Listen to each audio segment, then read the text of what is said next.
Hello, everyone, and welcome to this session of Lunch and Learn.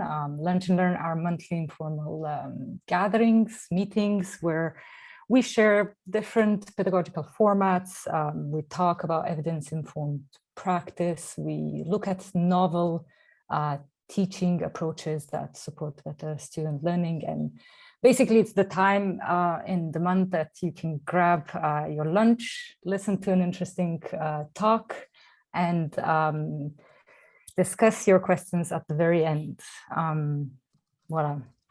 And today, it is my great pleasure to introduce three speakers, Michka Mélo, Nicola Banwell, and Eric Domon, and who have agreed to share their experiences of designing, facilitating, and evaluating Seesaw, the Climate and Sustainability Action Week.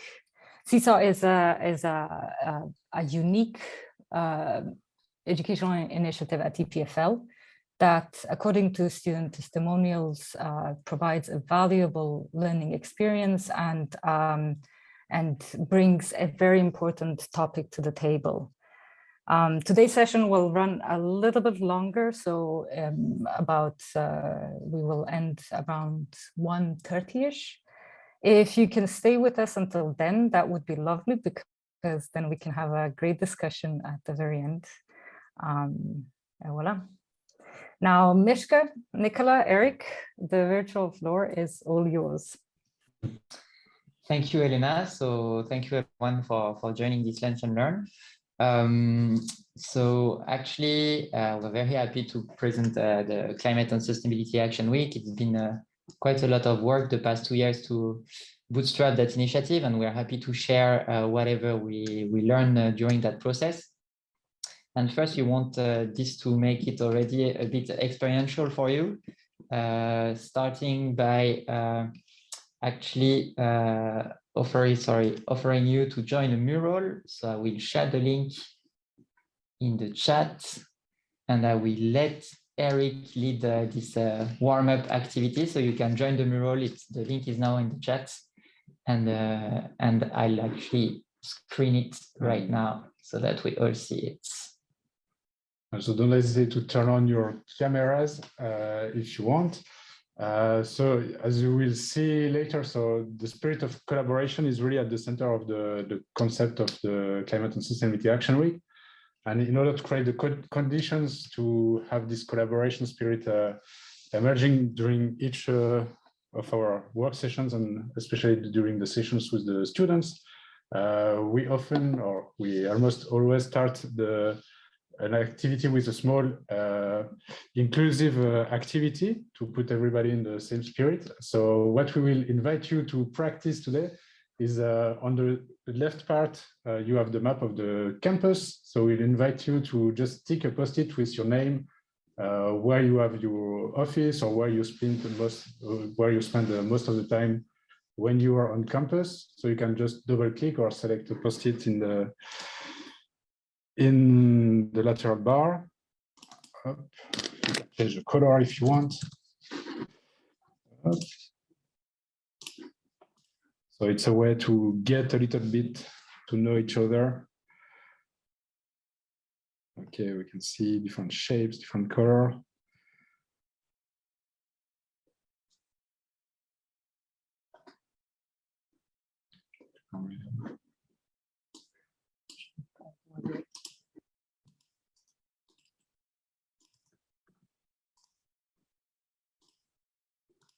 Okay, and once it's done, then you can create connections by pressing the touch C, or in the lateral bar you have also connectors.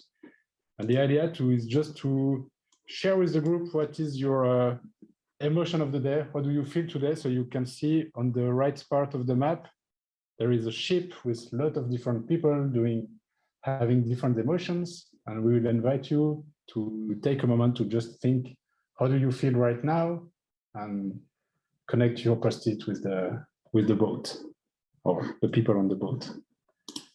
We'll take. No. Okay. Oops, sorry.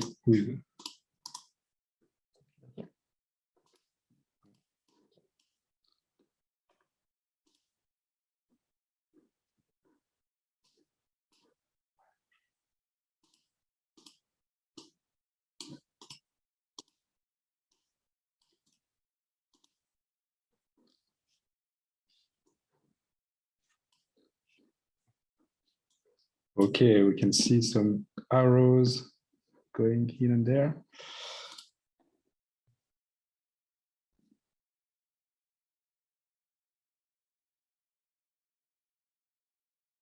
So now if somebody wants to share a comment or to share something with the group about his feeling of the day, we can take some minutes to, we will not take the time to ask everybody to share an emotion now, but if somebody wants to share something with the group, feel free to turn on your mic and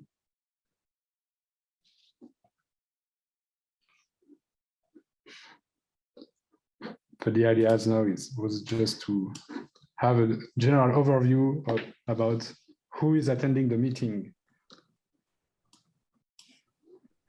and what is the level of energy of the group now. Well, I will go for it. Yeah. It's end of the year, and so we have so many things to do, and every effort feels even harder because you're just waiting for, vacations. Thank you. So thank you even more for being here. Yeah.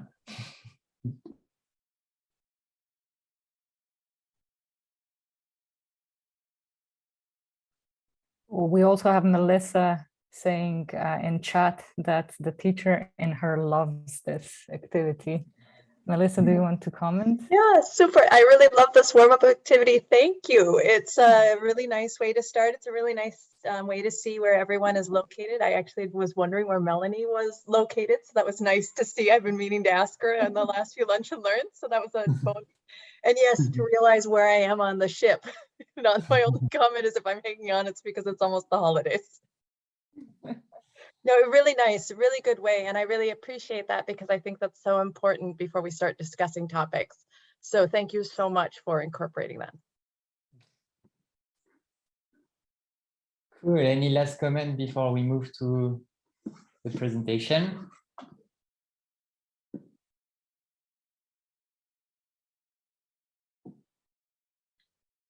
Yeah, okay, thanks for your comments and for participating to that. We can come back after 1 hour and see if you feel more energized or less after the discussion.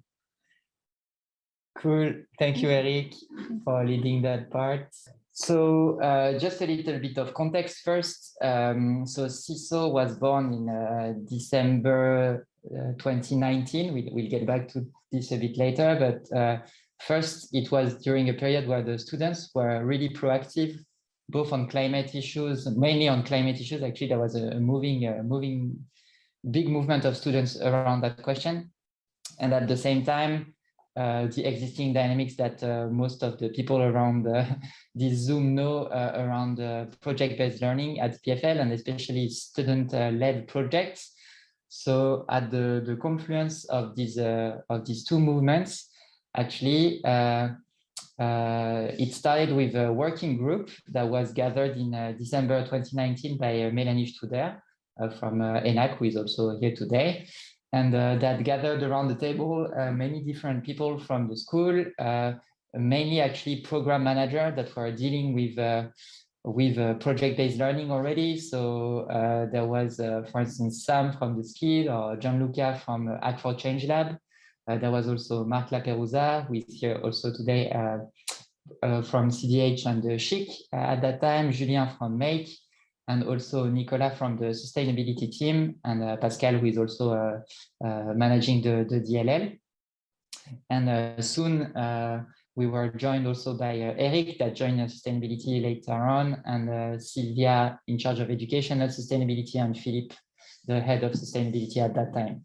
And with that group, we actually started to craft a vision based on the ETH week, which is a similar format, not exactly the same. We'll discuss it later, but a similar format at ETH week, at ETH, sorry. So this format is about having a workshop for 5 days. In Zurich, it's 150 students. It's very much based on design thinking, and the goal is to come up with concrete sustainability projects within 5 days. And in Zurich, they center it around a central theme every year. And on our side, we design this vision in very broad terms, which is 1 week, so 5 days again, to explore collectively how we can act on complex sustainability issues as future professionals. So the future professionals being the EPFL students, both engineers, scientists, architects. And on our side, we had a different inspiration. We wanted to blend with the ETH week. So on my side, I had worked with a collective previously called FOAM, and they had 2 approaches that I found very interesting. First was the lab approach, and I put the link to a blog post to know more about it. It was a quite long program, blending actually future studies and the sea, and with a group of different stakeholders, and to come up with innovative way of acting to actually preserve the ocean.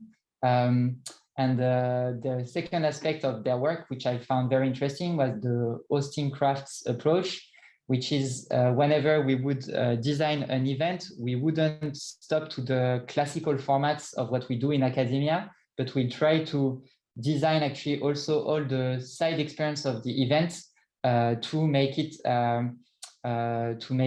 more impactful, and to serve the purpose also with all the other dimensions of the event.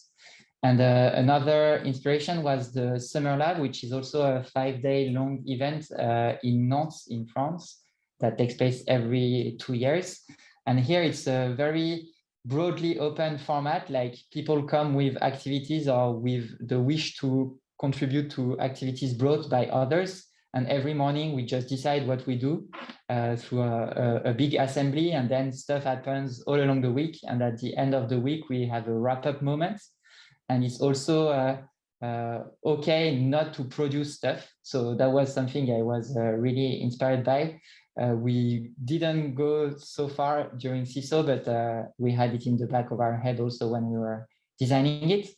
And finally, two other references is I very much like the approach of critical pedagogy, whose main representative is Paulo Freire, who also really tried to push back I would say the education design or the content also of the education towards an exploration by the people that are educated themselves. And even though it's mainly targeted for people that are considered oppressed, which is not the case of our students so much, it's still interesting, I think, to take that perspective at EPFL, where we're still very much into a top-down approach across the school. And finally, another inspiration is the Team Academy program, which is actually in many different countries, but also in HESSO in Sierre, where they have a full bachelor cycle where students actually craft their own program and are really the main players of designing what they learn. They have a series of learning objectives to reach, and they're really extremely free on how to reach them. And I find this approach very interesting. And then I hand over to Eric for his own reference, and then to Nicola. So another inspiration is like, due to the topic, so the aim of the CISO is to tackle like climate and sustainability problems. And so we can see also from different examples out of the school that often the governance of projects related to sustainability issues is non-really traditional, and there is new way of new governance, a new project management style, more collaborative that are emerging. So we wanted also to give some tricks and some tools to the students to be able, since the beginning of a project, to adopt new practices, more adapted to face complex issues. That is the next point. Is really like in the school, students are trained to deal with like complicated problems. So you are a good engineer, you have a really complicated problems, and you find a solution, and the solution solves the problem, and you did the job, and it's great. But when you are dealing with problems related to climate or sustainability, the problem is it's at another level of complexity, and you cannot have a simple, even complicated solutions, and you can just have interventions, we can impact the system, but we all know that it's not possible to totally solve the problem. So you can just contribute to a part of the solution. And this is also the idea of, and we are really inspired by the system thinking approach, the question of the wicked problem, in order to also develop new way of approaching problems, not in the traditional engineer mindset. Yeah, and just to add on that, I think Michka explains it quite well when he explains it to the students, that we try to give this framing of a wicked problem where there is no solution. You will not implement a project and it will completely resolve this problem. More, you will have an intervention, and then the identity of the problem will just shift a little bit. So the idea is to have many interventions that can eventually evolve this problem so that it's no longer wicked. I don't know if we can ever actually achieve that. And another thing that really inspired us is to always come back to this question of problem framing. So we always made sure that the students had a good time at the beginning of the week, a good amount of time to really understand the problem before they launched themselves into, okay, what's my project? What's my solution? How am I going to address this problem? We found that it's really important, and it's known that it's really important for addressing wicked problems, that there's a comprehensive and holistic understanding of the problem before you start to develop different project ideas. So that were our starting inspiration, and one key element of the process we wanted to impulse, also different from our initial inspiration in Zurich, was to actually co-create the week with the students. The reason for that was first because they were the ones that was the driving force for this sustainability issue to become a bit at the center of attention on campus, and also because we actually would probably better meet their expectations if we co-design the event with them. So we, after communicating around the initiative, we got 11 students that committed for 13 weeks with us, and we had also 9 collaborators from different teams across the school. And every Tuesday night for 3 hours, we would meet. I would say half of the meeting we had to do it on Zoom because the campus was closed. And what we did together was to actually write the mission and vision of CISO. We defined a theme for the pilot edition, also a program, and we created a communication and recruitment campaign for the students. And we agreed on a COVID plan because there was, like today, a lot of uncertainty on what could actually take place. How we were organized, actually we had kind of 2 collectives. The co-creating collective I just presented with students and collaborators from across the school. You recognize most of the names that were on the working group in 2019 already. And we had a steering committee made of all the collaborators plus 2 external collaborators that were not in the co-creating team. And the goal of the steering committee was really to ensure that what we were co-creating was aligned with the EPFL expectations. In terms of the process, is it going to the next slide? Yes. In terms of the process, we used so we tried to use actually something called decision by consent. So rather than using a majority rule or to go with a very like top-down approach in decision making, we really wanted everyone, students including, to be part of the decisions. So we used a process that was using a lot consultation. So first of all, maybe back on the previous slide, if it works, you might have noticed we were working, we were split in different working groups, and actually so each working group has is like communication or the theme or the method or the logistics and everything. And so the working group could launch actually a consultation. As we were on Zoom, we used a lot the internal Google Drive of EPFL, and we would open a document where people could give their opinion on how it should be dealt, specific issue should be dealt with. Then we had the possibility to have an open discussion with open questions during our co-creation session.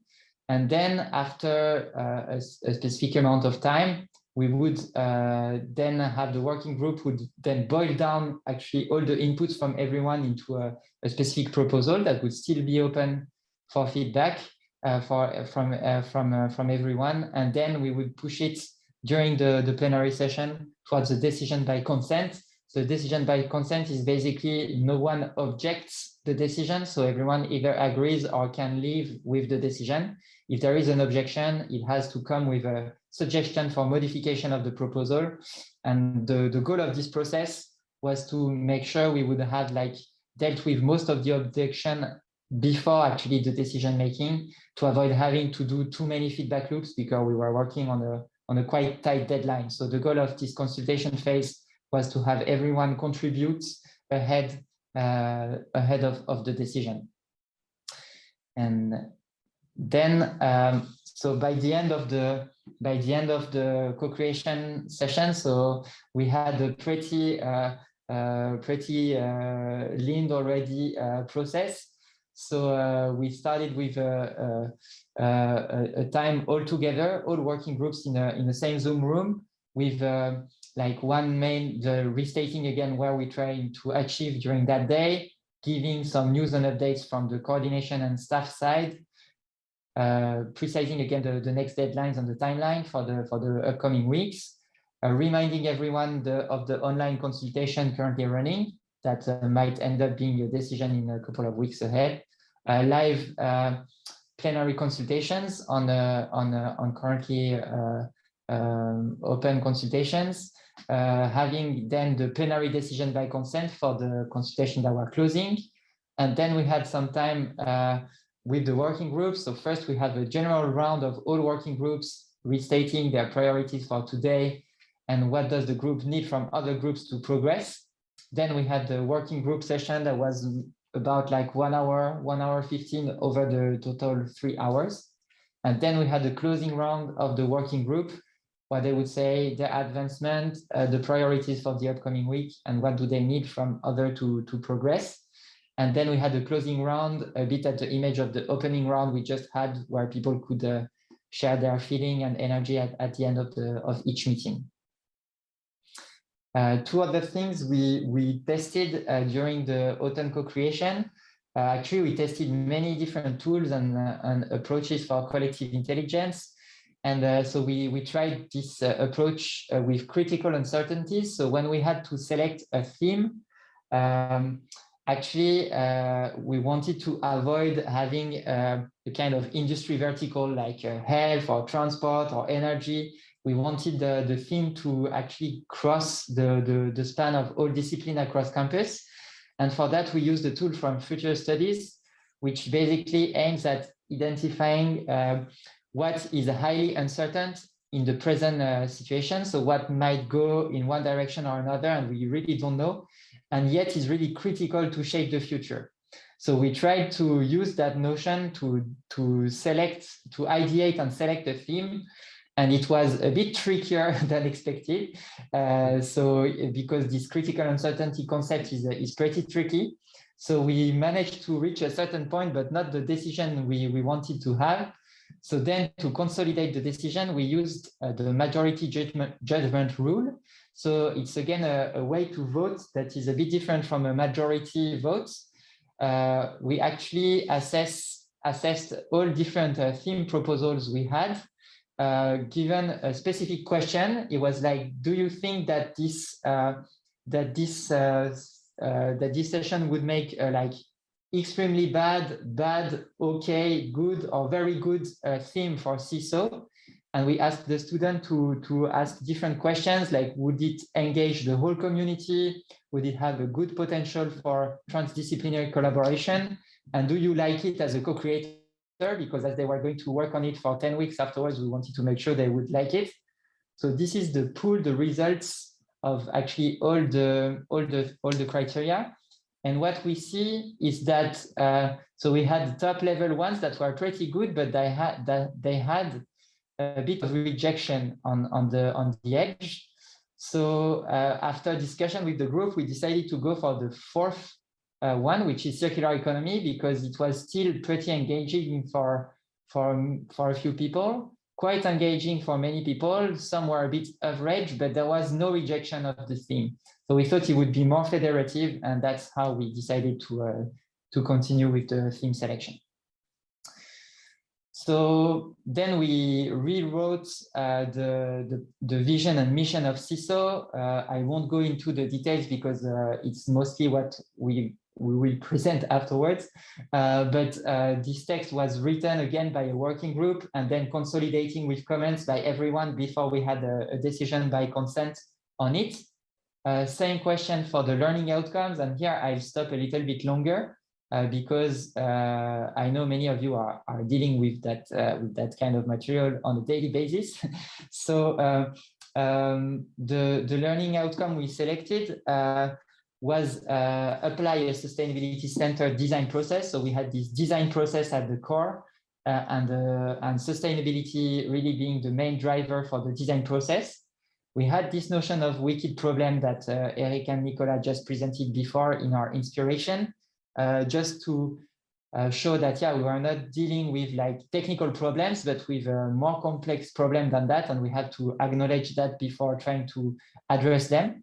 Also, the need to actually look a lot what was already being done on the topic and the relevant stakeholders on the topic. We see that students here have a lot of reflex to actually reinvent something that is already invented without necessarily looking at what was done before. So we try to reinforce that this should be done. And then we had the creativity aspect with the ideation techniques to the interventions. And finally, the prototyping approach that was brought a lot by Mark and Marius. So prototype is a specific term, which is not a prototype, it's ahead of a prototype.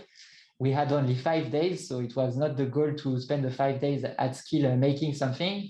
Was to really think the strategy of how we would validate our idea. So that's what is beyond the prototyping. And then the transversal skills, we actually selected 3 of the ones that were on the darkest side of the heat map you saw at the last Lunch and Learn session. Thanks to Julien, we had access to the results, and we really tried to leverage ones that were really scarce for now in the EPFL curricula. So the creativity aspects, the social and human dimensions, and of the engineering profession, and we added environmental in there, and also work efficiently as an interdisciplinary team. So that's a visual summary of the pilot edition content. So we had many different formats and many different perspectives during the week. And so on the formats, the method working group led by Eric and Mark did a great job at proposing many different ways to interact as a team, to work sometimes in small groups, sometimes in bigger groups. And on the other side, on the content, Melanie was leading the theme work group and proposed and found many different speakers with different perspectives. So it was really inspiring. For the sake of time, I won't go into the detail of the program, but we can go back in the discussion if you have more specific questions.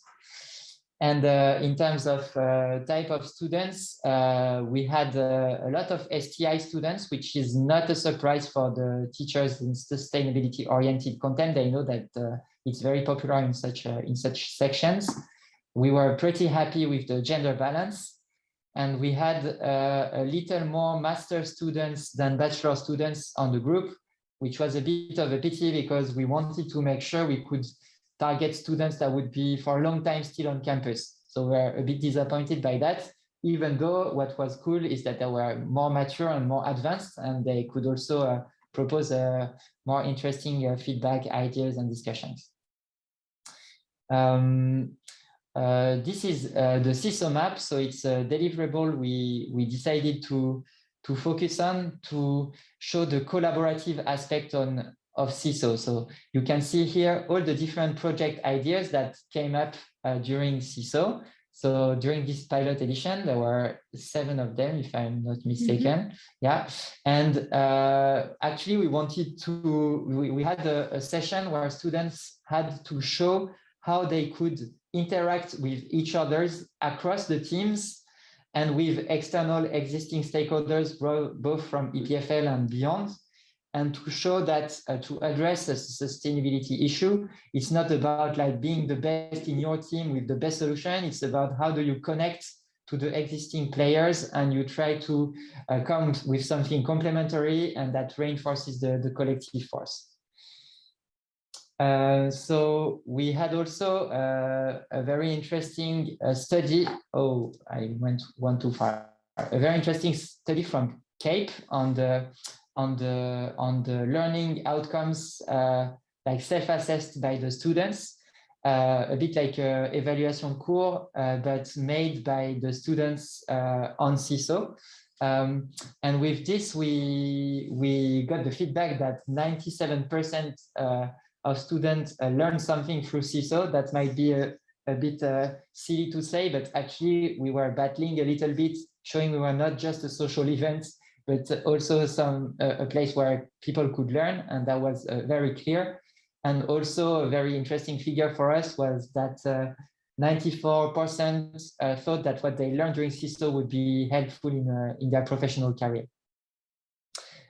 In terms of topics that they learned, so circular economy, hopefully, because it was the central theme of that pilot, but also how to understand and frame complex sustainability issues, some teamwork processes, ideation technique, and some design also for the project design process. These are 2 quotes of the students. So they enhances the fact that they were learning how to share and build ideas as a team, and tackling deeply the problem before finding the solution. And they also highlighted that it was not just valuable for the CISO projects, but also bringing back to other of their collective activities, both curricular and extracurricular. So our lessons learned from the pilot was that it was successful. We had a lot of positive feedback in the evaluation form. We also noticed that it wove further the link in the sustainability community, both on the collaborator side that were like creating this co-creation format, and both on the student side. We also noticed that most people wanted to stay involved in the future. And then what we noticed was that the project's relevance to sustainability could still be improved by addressing the problems in a smarter way, and a bit more mobilizing the students' engineering skills, because we had pretty no-tech projects, so to say. And also it was a lot of work and for a lot of involvement for many people, and we needed to find a way to make it more accessible, like more like less draining, so to say. And also we had some feedback from the students that actually digging into these sustainability related issues in a very lucid and conscious way was triggering quite important emotions, and we needed more space to acknowledge and process such emotions. So with these lessons learned, we started a different process for the spring co-creation. This time we had 7 students committed for 11 weeks. We had a different way of collaborating that I will show just afterwards. And it was only 1 hour a week, and we also reduced a little bit the scope. We didn't question the learning outcomes, the mission and vision. We focused really on the theme, the program, and on the COVID plan. So we worked in a different way. We actually, Eric, Nicola, and I took a little bit more on our shoulders as coordinators. We had a student focus group with whom we were asking a lot of questions and soliciting ideas, and they sent us that. On the other side, we also had the same conversations with Mark and Marius for the collaborator side, mostly on the method aspect. We also had some supporters with 2 student assistants, Lucie and Robin, that we could delegate some work to them. And also some collaborators really took over either a session design, or Sam also helped us a lot with the logistics of CISO. And also the governance changed a little bit. That's why there is no longer the steering committee. We actually were now affiliated to VPT. And so Gizu was really the one validating the main strategic orientation we were choosing. I think we can show the after movie. I'd say, yeah, it's I think we are a bit running out of time, but it gives a really good idea of the atmosphere of the week. So I think we'll take the time and probably shorten a little bit the end. Yes.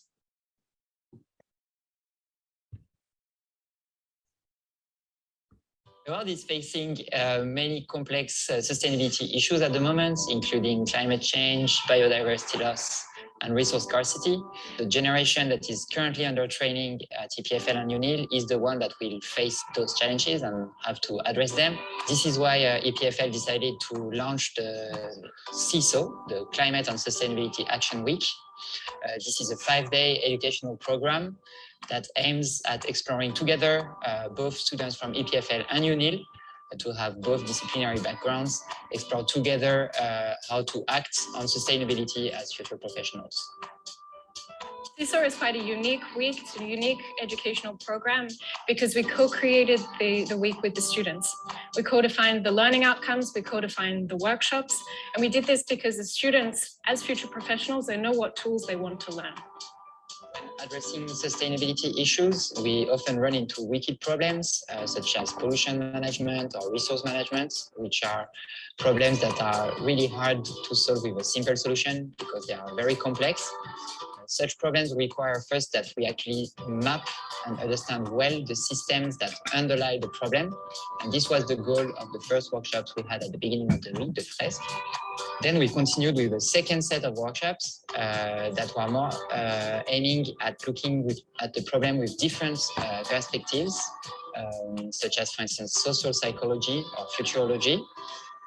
After we had this exploration of the problem, only we could really start thinking about intervening on the problem because we need actually to really understand it well before aiming at an intervention.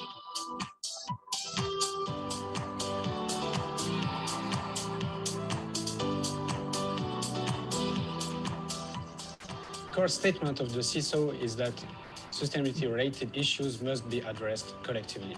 Special efforts are made in that sense in order to create the conditions for the emergence of performing teams based on common vision and values.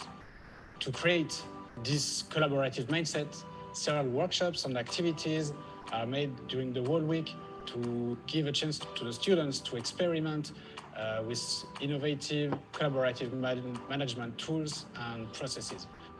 This safety network contributes to explore new fields in a creative and authentical way, and also to take advantage of the diversity bring by each individual that form the group. It's a unique opportunity for the students to acquire new skills that will be useful for their future projects and future activities. The collaborative spirit of the week brings participants to share new ideas, to meet new people, but also something that is really powerful is that they learn how to give and how to get feedbacks from their peers. For example, a special moment during the CISO is the Wednesday afternoon when we do an activity called Open Forum. The idea of this activity is that during a whole afternoon, people will gather around topics they have defined in order to create the teams that can select their topics in an organic and participatory way.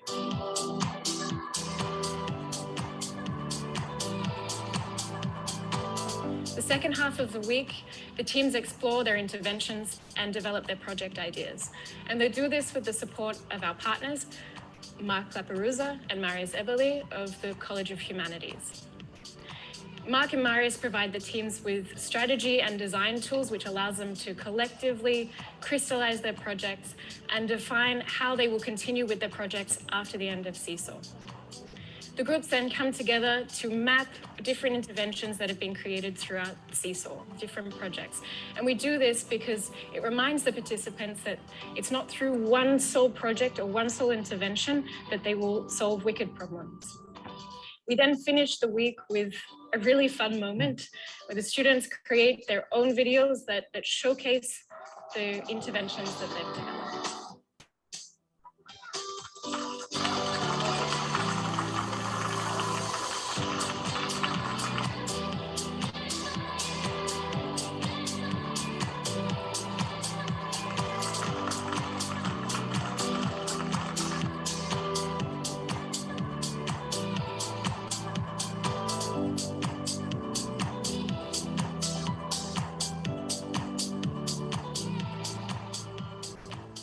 I didn't really know how to convert my concern into positive actions.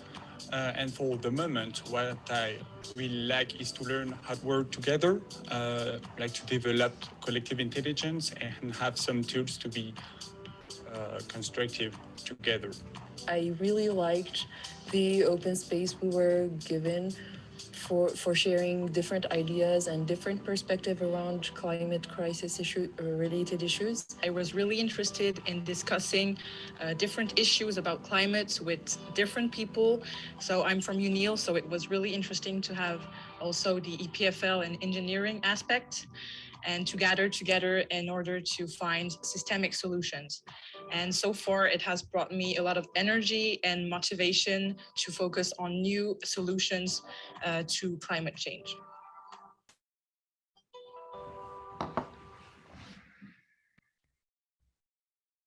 Okay, so this should have given you already a good overview of the week.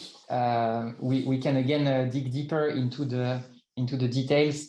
Just one key message maybe that was shared in the video is that the main switch we did for the September edition was not to have a central theme, and again to spend some time on framing the problem as much as we could. So we gave really big blocks, big workshop blocks around different tools to frame the problem, like futurology, social psychology, systemic thinking, and that would really help the students know how they could do this as engineers, as it's not their main field of study. We also integrated some first activities that were including like emotion processing and emotion management. You can see on the red dots on the slide. So yeah, sorry, it's the first time the computer is that slow. I think the mural really got it, tired him a little bit. So that was the audience for the second edition. So still a good gender balance. Still the same spread on the sections, more or less, a little bit more ENAC this time as a faculty, and also a little bit more bachelor students, which is great news compared to our initial objective. And the main problem was the overall drop in attendance. We had fewer participants than for the pilot, sorry, which is a bit a pity, and we really tried very hard to communicate, but I think we are also a bit a victim of the post of the first free summer post-COVID for the students, like not even post-COVID, but like the first summer with the vaccine and everything, and the true holidays. So it was hard to recruit. So that's the CISO map of this time. Again, we'll not go into the details too much, but there are many different projects that are actually similar to the pilot. So we didn't really manage to go in one step deeper in the technology in the project. And the CAPE study, I forgot to translate the title. This time shows that so 100% found the program interesting and learned something.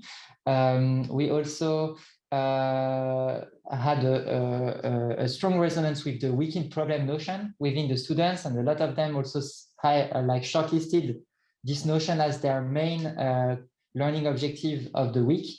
And finally, what's really cool is that they had a better understanding or reported understanding of how they could use their professional skills for sustainability, which was not so clear after the pilot. They knew what they learned in CISO was going to be helpful as professional, but they still could not relate their engineering background in a useful way to sustainability. So that was a good result. And also a main difference of this edition was that we had actually student coaches that were coaching the teams directly. So it were mainly co-creators and former participants of CISO. And this really gave outstanding dynamic to the group, actually. It really blurred a little bit more the frontier between staff and students, with this like half staff, half students, student coaches that were really softening a lot the relationship between all the players around the week. So we really recommend that approach. That is really super powerful in our opinion. So if we take a step back after the second edition, so these were roughly the objective we had with CISO in 2019 already.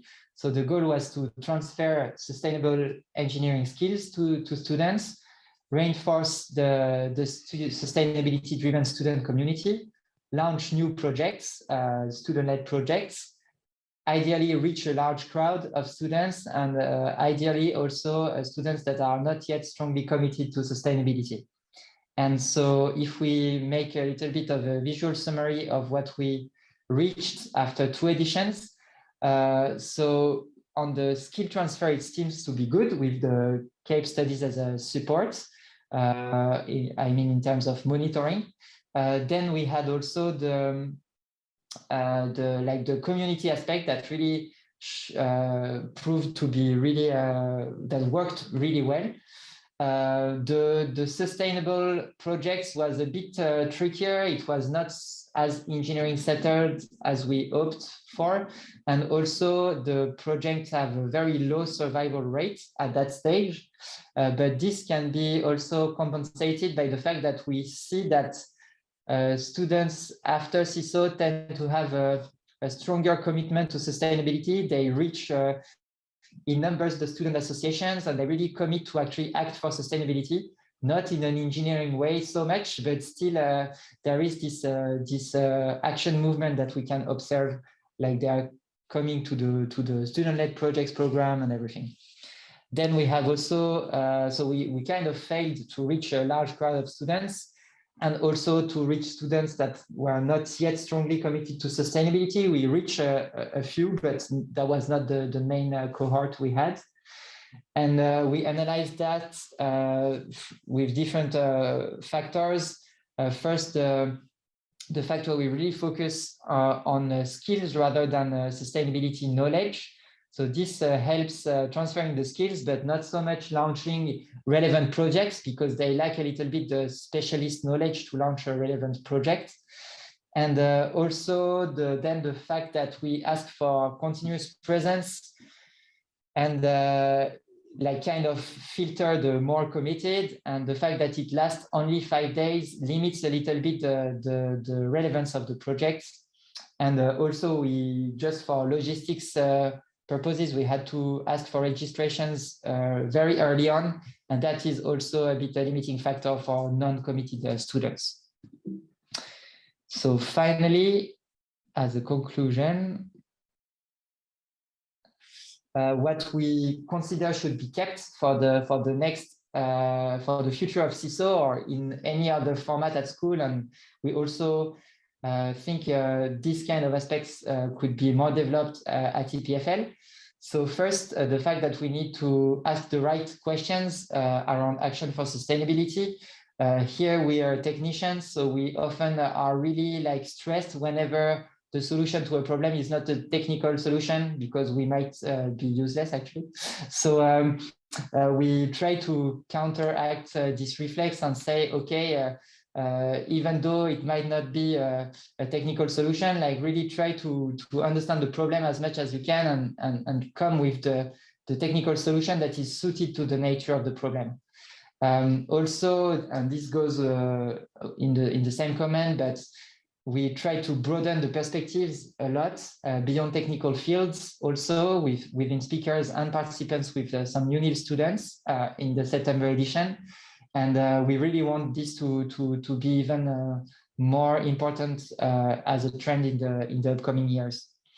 Also, we gave a lot of tools on non-hierarchical teamwork, and we think it's really important that students are trained in that, in the sense that for sustainability issues, they have a lot to deal with, like situations where there is no boss. Actually, if we can even look at COP26, for instance, it's like people around the table, no one has power, direct power or direct hierarchical power on anyone, and still people need to agree. And that takes a lot of skills to actually deal such processes.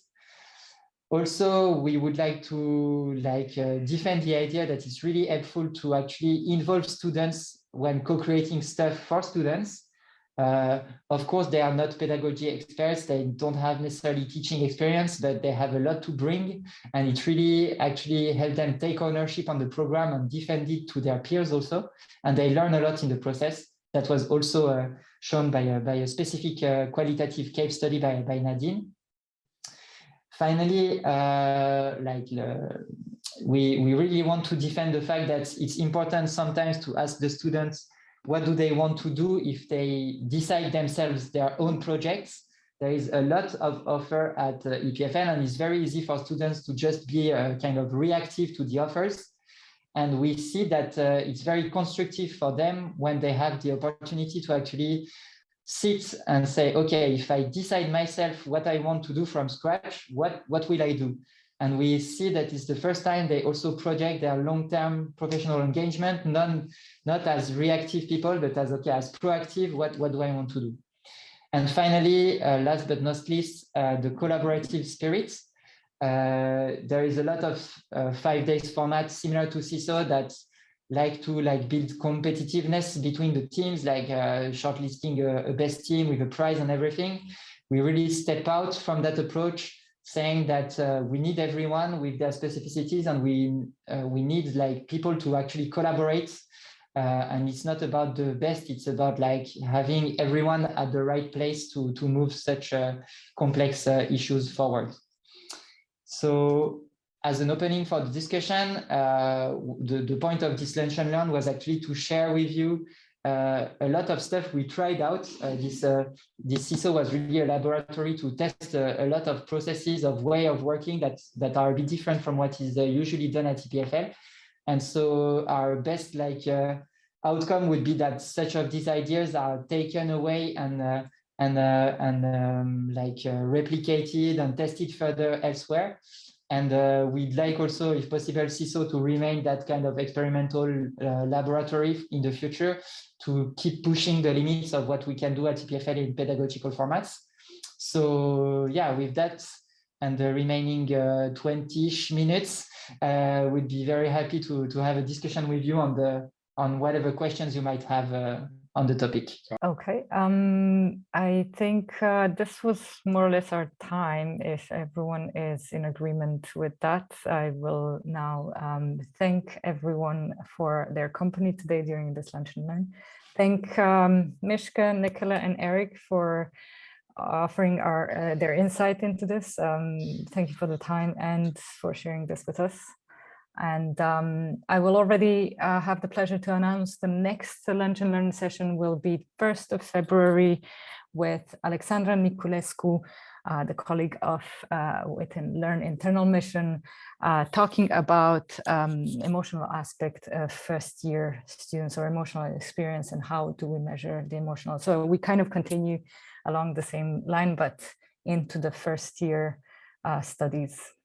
I wish you all a very good afternoon and hope to see you soon again. Thank you very much. Thank you very much. Merci. Bye.